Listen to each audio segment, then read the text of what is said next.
Assalamualaikum warahmatullahi wabarakatuh. Hai anak-anak, materi kali ini kita akan membahas tentang menentukan isi teks deskripsi. Mari kita simak bersama ya.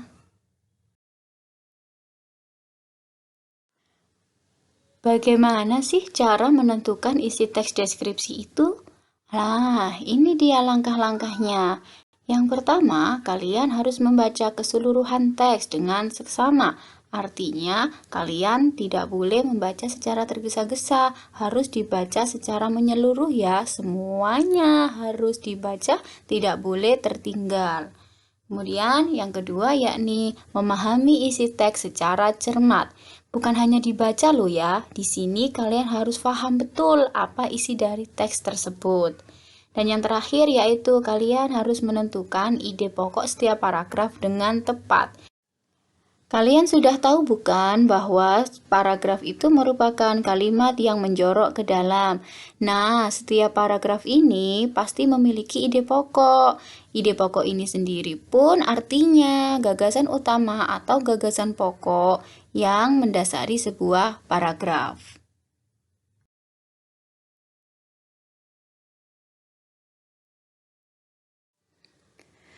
Berikut ini jenis-jenis paragraf yang perlu kalian ketahui.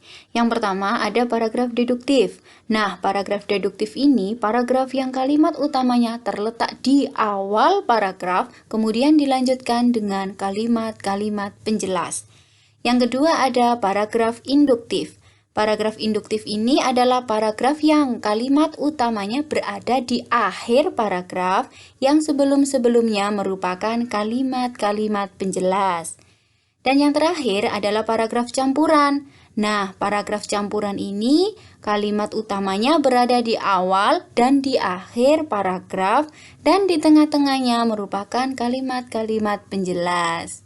Untuk lebih jelasnya, coba perhatikan contoh jenis paragraf berikut ini. Yang pertama ada paragraf deduktif.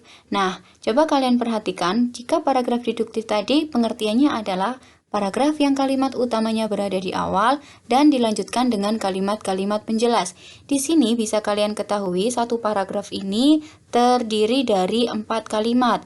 Yang pertama, Rudy adalah anak yang memiliki peringkat teratas di kelas. Kalimat kedua, ketika belajar dia sangat fokus dan tidak mudah terganggu. Kalimat ketiga, teman-temannya sering meminta tolong untuk diajari matematika. Dan kalimat yang keempat adalah, selain itu dia sering menyempatkan diri untuk mengajari teman-temannya yang belum paham dalam pelajaran. Nah, sudah jelas bukan? Di sini yang saya beri tanda biru bergaris itu merupakan kalimat utamanya, yakni berbunyi Rudy adalah anak yang memiliki peringkat teratas di kelas. Jadi itu merupakan kalimat utama, merupakan gagasan pokok, merupakan ide pokok. Karena kalimat kedua, 3, dan 4 itu merupakan kalimat penjelas dari kalimat utama.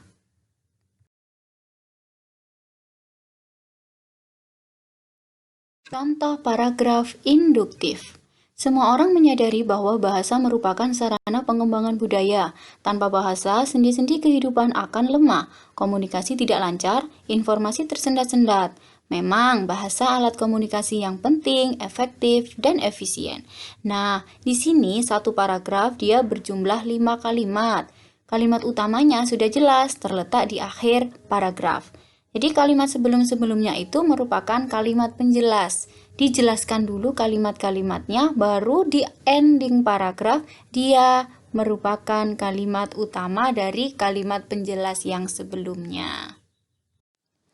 Berbeda halnya dengan paragraf campuran.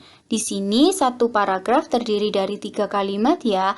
Nah, kok berbeda-beda jumlah kalimatnya? Memang, perlu kalian ketahui paragraf yang baik, yang efektif itu terdiri dari 3 sampai dengan 7 kalimat. Coba kalian perhatikan kalimat pertama. Dalam kehidupan sehari-hari, manusia tidak dapat dilepaskan dari komunikasi. Di sini sudah jelas topiknya adalah komunikasi dalam kehidupan sehari-hari.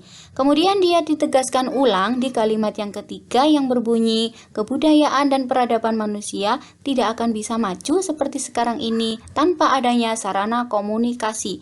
Jadi sudah jelas, kalimat yang ketiga juga mengandung topik sarana komunikasi bagi kebudayaan dan peradaban manusia. Nah, kalimat yang di tengah-tengah itu merupakan kalimat penjelas bahwa komunikasi ini bisa dibedakan menjadi komunikasi yang sederhana dan juga komunikasi yang modern. Setelah kalian dapat menemukan ide pokok setiap paragraf, tentunya kalian akan mudah dalam menentukan isi teks deskripsi. Coba kalian baca teks deskripsi yang berjudul Gebyar Pementasan Tari Kolosal Arya. Di buku paket siswa sudah ada ya di halaman 15 sampai dengan 16. Nah, jika kalian sudah membaca dan memahami teks itu dengan cermat, kemudian kalian juga sudah menentukan ide-ide pokok setiap paragraf, kalian bisa menarik uraian seperti contoh berikut ya. Di sini yang pertama adalah topiknya apa di situ? Topiknya adalah pementasan drama tari kolosal yang meriah. Kemudian urutan isinya bagaimana? Di awal pementasan dibuka dengan nyala api yang berkobar di depan Tugu Monas sebagai latar. Kemudian penonton disuguhi dengan penari inti drama. Di puncak pementasan semakin mengadu emosi penonton saat adegan perlawanan petani terhadap kolonial. Nah, di akhir pementasan ditutup dengan peristiwa tragis. Kemudian tujuan penulis apa sih menulis teks deskripsi tersebut? Nah, di sini penulis ingin menggambarkan pertunjukan drama tari kolosal yang begitu spektakuler. Yang terakhir adalah alasan mengapa penulis menggambarkan objek tersebut, yakni gambaran keindahan pementasan ditunjukkan pada kronologis pementasan mulai dari kembang api, tata lampu, gambar indah, penari inti, kostum musik, hingga sorak penonton, ataupun sifat-sifat lainnya yang belum dibahas di sini. Dengan demikian, berdasarkan beberapa uraian tersebut, kita dapat mengetahui isi dari teks deskripsi tentang gebyar pementasan tari kolosal Arya secara lengkap.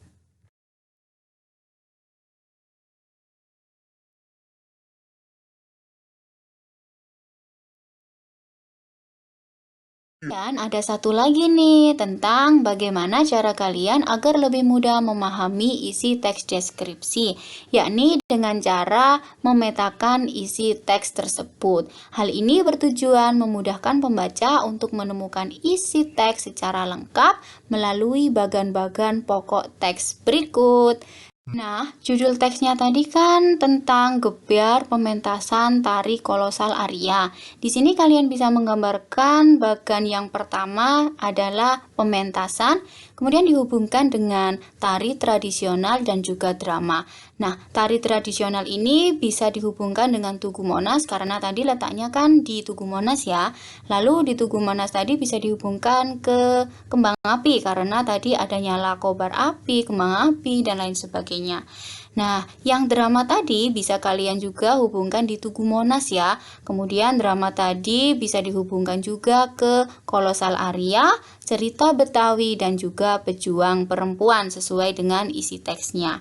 Nah, kemudian di pejuang perempuan ini bisa kalian hubungkan di dalam cerita Betawi, tanam paksa hingga ke peristiwa tragis yang diiringi dengan alunan musik.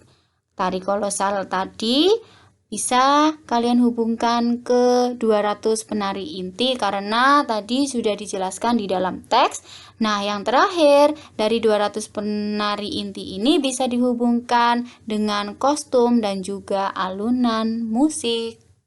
Artinya, melalui pemetaan isi ini, kalian dapat mengemukakan bagan-bagan pokok teks tentunya berpatokan pada teks deskripsi aslinya ya. Nah, di sini kalian bisa dengan mudah mengemukakan isi dan menceritakan isi teks deskripsi dengan lengkap dan juga asyik. Bagaimana anak-anak? Mudah bukan? Nah, semoga materi kali ini bermanfaat ya. Tetap semangat belajar dari rumah, jangan pernah takut untuk mencoba.